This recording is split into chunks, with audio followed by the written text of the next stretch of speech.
Dude, thank you so Yes, much for the time, man. It's great to dude. finally talk to you. I've been a fan. I feel like every song I hear from you, I'm just like, this guy's speaking my language. Oh Every man. song I fall deeper in love.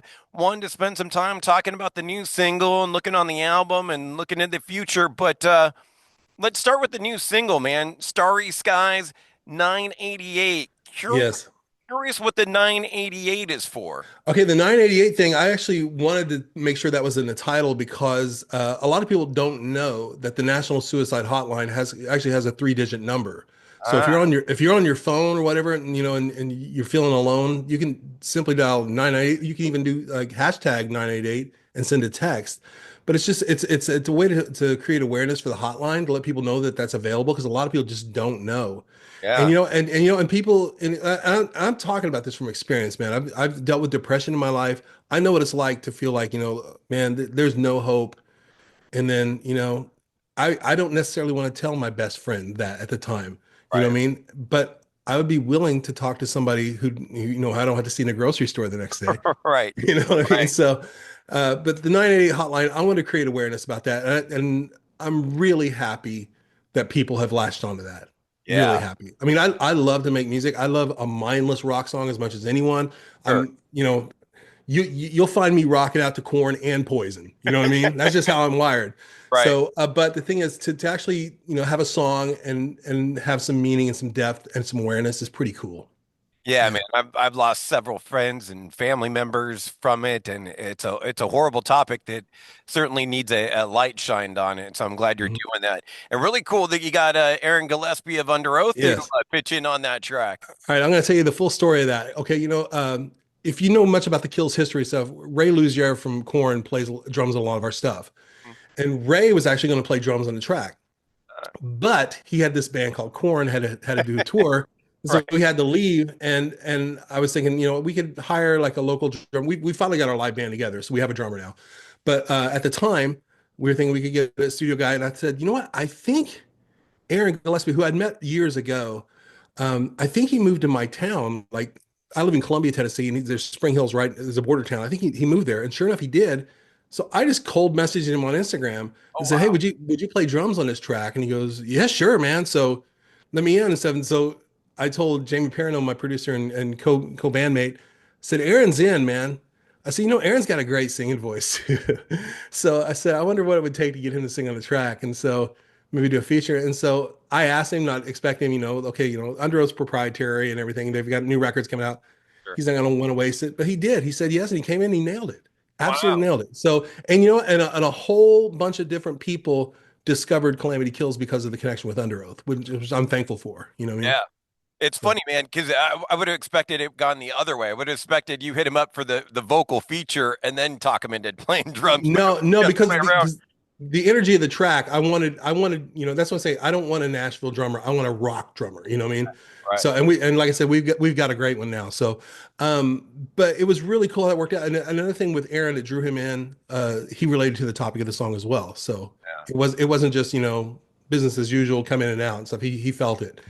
And I appreciate it. Both he and Ray, both when they play on our tracks, make themselves like a part of the band. And that was pretty cool, you know? So that begs the question then, was Starry Skies a leftover from the album or is this a No, new chapter? no, that was actually the album was released in September, and this was February of last year. I'd written the song, Ah, and and like I'm constantly writing. So I mean, I've got tons of songs. We're tracking one right now that that's almost done. It'll be out soon, but I've always got songs going. But the thing is, I started writing in February and refined the lyric as much as I could, and up until summer. And something popped up in my feed or something about September being Suicide Prevention Awareness Month, hmm, and I told Parano, it's like, hey, I've got this song and it's really meaningful. I said, I don't want to jump on a bandwagon or some sort of like thing like people because it's real trendy to jump on the cause in the moment. sure. But the thing is, I wrote this independently last February. So, but I said the timing of that would be great for the month and stuff, and we could, create awareness. And so it worked out. So we actually tracked the song. Kellen from Memphis Mayfire did a mix on it, and so it was the perfect storm for us. It came out in September. It debuted on Octane on Sirius XM. So a lot of people got to hear it at first, and then as of this week, as the word you and I are talking, it's number 40 on Media Based Active Rock, which is incredible for an unsigned independent artist. And Yeah. you know this being in radio, you know this, and that's really cool. And so I just hope it continues to grow. I like I said, we're still, even though I've been in music a long time, I've got quite a history. We're still a baby band, you know. Yeah. If you walk in, you walk out to, go to the Following in Reverse show, ask crowd, what do you think of the new Calamity Kills? 90% of them say, who? Right. Well, Right. we can change that. Yeah. And we're So working on changing that. yeah, we're working on it. I was forgot to mention that as well. Kellen doing the knob tuning on the tune.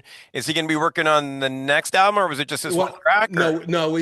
Kellen's done a few radio mixes for us, and we're gonna have him ah, mix. We're gonna have him mix the new track as well. We just, as long as it's funny because once again he's local. All these guys, I run into Maddie from Memphis in the grocery I love store, him. Cody from Wage War. It's a small community here, but Kellen is just such a great mixer slash producer, everything all around. So as long as he's available and not on the road and stuff, and we're gonna have him mix our tracks. Love to hear you and Maddie Yeah, on a track. That'd be fire yeah, too. that would be freaking phenomenal. So I would love that. He Speaking might not, but I would love it. Speaking of collabs and features, man, killed it with Kia from Conquer and Divide Yeah, on. Dude, that's a tune I've had in my head, like, has been dying for a rock remake forever, and you yeah. played it with the Information Society Pure Energy cover. I really love that song. Like I said, that was another thing, just reaching out, thinking they're, I don't know her, I just reached out cold, and you'd be surprised how cool people are. And so Wow. we got her on the track, and I absolutely love that track. It hasn't been a single or anything. It hasn't, it's really still, I mean, it's a new song today for a lot of people who haven't heard it. You know what I Yeah. mean? So I still hope there's some life in that. I think it's, I foolishly decided to put two 80s cover songs, reimagined cover songs on the debut record. Right, right. But that was another part about just being unsigned and everything. I thought, you know what? I don't have to play by the rules. I can kind of do what I want. So we did it. So, and I do think in the future, I would love to do a reimagined 80s or 90s track on every record. Sick. I've already got some really cool ideas. We have in our live band, we have Julia Bullock from the Foxies. I don't know if you know them. They're a local Nashville band. She's been in Rolling Stones. She's toured with Billy Idol, all sorts Wow. of cool stuff. But and she's got a great female voice. So I got my eyes on a track that has a male and female vocal. It was very popular, and so Okay. we'll see if we can make some magic next year with that. I just got to convince everybody else to do it. So And Emotion Obsession. no, but that was one we do like. No, dude, it's Don't You Want Me, Baby? Don't you want me, Okay. baby? I think she'd be great. And I hear it. Dun, dun, dun, dun, dun, dun, Yeah. dun, dun. I just got to convince the parano and everybody else. So Dude, that's the cool thing about that track too, man. I was gonna ask who played guitar on it because no, that's all right. the drums. I gotta brag here. Now, Calamity Kill started off as my solo project. Mhm. And then midway through making the record, Jamie Perna, who's been my friend forever, and we played music together. He was actually Taylor Swift's musical director for 2 years, believe it or not, a Oh wow. rock guy, and he played for Leanne Rimes for 5 years. So just know that there's rock guys who are Van Halen disciples playing in some of these country bands. But he really wanted to do rock stuff, and I realized midway through, it's like, you know what? This is my project, but he's equally as valuable. So midway through the thing, we just right before we got to mix, I said, dude, let's make Kills a 50-50 project. And we have since then. So, Ah, but Jamie is a phenomenal guitar player. He's a guitar player, he's a guitar player. And, you know, and I like to show him off in tracks. And so I always tell him, like, dude, yeah. you can play. Don't be afraid to show people you can play and stuff. But he actually takes the time to craft his solos where they complement the song. And I think Jamie is just incredible. You know what I mean? And thank you for mentioning that. Recognize that about him. So he'll be thrilled to hear somebody ask. So Yeah, I mean that and Anthem and everything, like the yeah. guitar jumps out, and that's one of the really cool things I like about your band is you're kind of hard to put in a box. I mean, Yeah. you got the 80s solos. There's Hmm. always that little bit of tinge industrial in there with the Sisters of Mercy shirt on, of course. Dude, of course. Yeah. So, but So, I mean, you kind of check all the boxes. There's pop, there's rock, there's a little industrial in there, there's some yeah. shred in there. That's one of the cool things. They kind of bringing it all together. No, that's a dead on observation too. In a weird way, it's actually been a little bit difficult because you can't put us in a box. You can't say they sound like this band or this band.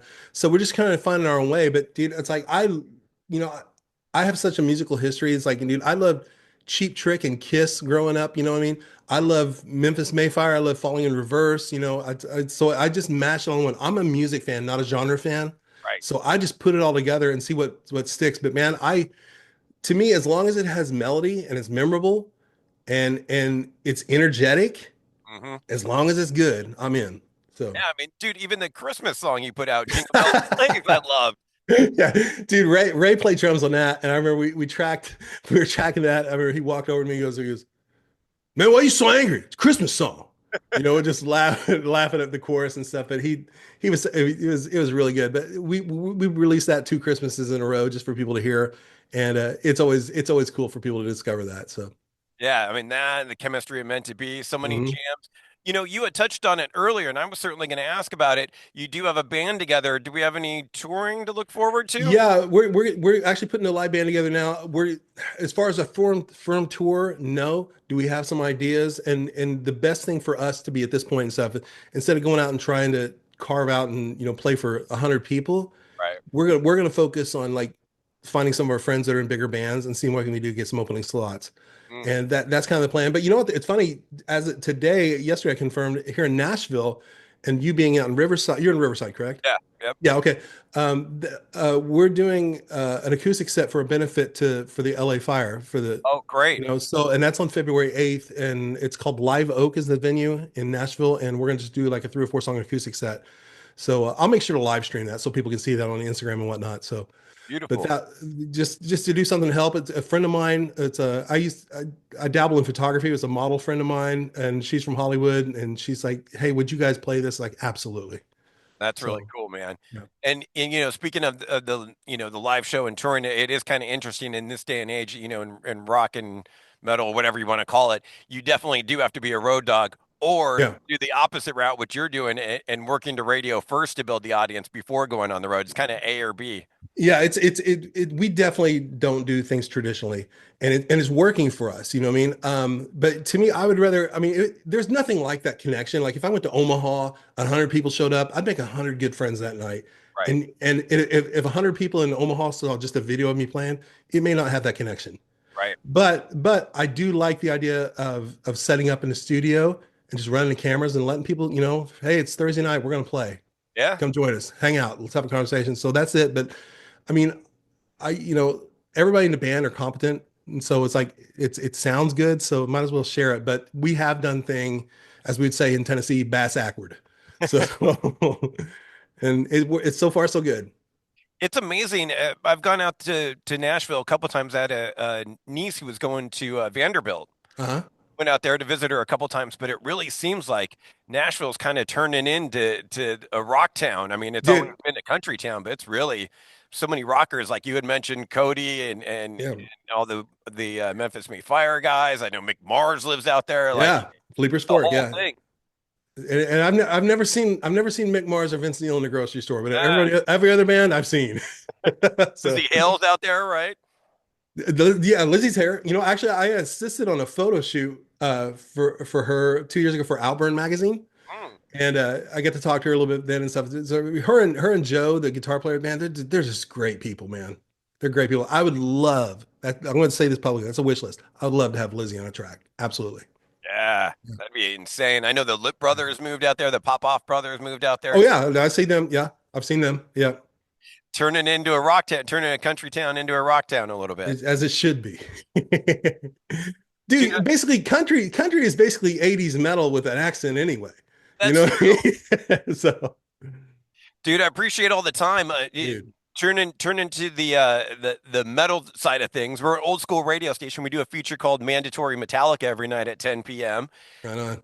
Wanted to get your take. I've been having this little Metallica debate with my buddy and I, kind of landing on opposing sides. So I wanted to get your take. Okay. Debating their greatest thrash metal album. Are you gonna say Ride the Lightning or Kill 'Em All or Masters? Ride. My buddy picks Ride. I pick Master. Which one Okay. out of those two, if you had to pick? I got to be honest, for nostalgic reasons, I got to go with Ride because that was my first like real exposure where I would like, okay, I like Metallica and I wore that record out. But dude, Master of Puppets is definitely next level. It's like Motley Crue. Shout at the Devil was definitely the break open record that really got me in. But I went back and listen to Too Fast for Love. And to this day, Too Fast for Love is my favorite. But dude, I gotta go with Ride the Lightning. I'm sorry to disappoint you, but dude, all I know is, man, them and bands like Exodus, Bonded by Blood and everything like that, man. You don't hear any of that really in Kills music, but man, it's there. It's there in me, No, man. I could tell. I could So, tell with the solo. So I knew yeah, the Metallica love. So was it yeah. just skateboarding and riding down, wearing out that cassette back in the day, Ride the Lightning? Oh, dude, the vinyl before they went out of fashion. You know what I Ah, mean? So, but dude, I got a story to tell. Hopefully, this is not too long. But, dude, I used to. I'm a pale skinned guy, and I was on the soccer team in high school. And I remember, wanting to get a tan. And my mom found some sun lamp at like a garage sale, and I got it. And I used to put it on the side. Like I knew that to play side A of Ride the Lightning, and I knew that was going to be my time. And when it's over, stop. Well, we got the fade to black, dude. I fell asleep. I got second degree burns on my legs, man, and stuff like that. And I look so ridiculous, man. This pale skinned kid with these bright red legs, and I'm on a soccer field with shorts on, and it was only the front side of me, and so I looked ridiculous. So, but that was due to that record. I think just just kind of get in the groove and listen to it. I can remember it, just like just really good. So I was going to ask you to pick a song for us to play on Mandatory Metallica. I don't know if you just did with Fade to Black or you want to pick yeah, something from any other record. let's do Fade to Black. Let's do no. You know what? That's kind of a slow thing. Dude. Let's. You know what I love is Leper Messiah. Oh, yeah. Shunk shunk shunk shunk. Yeah.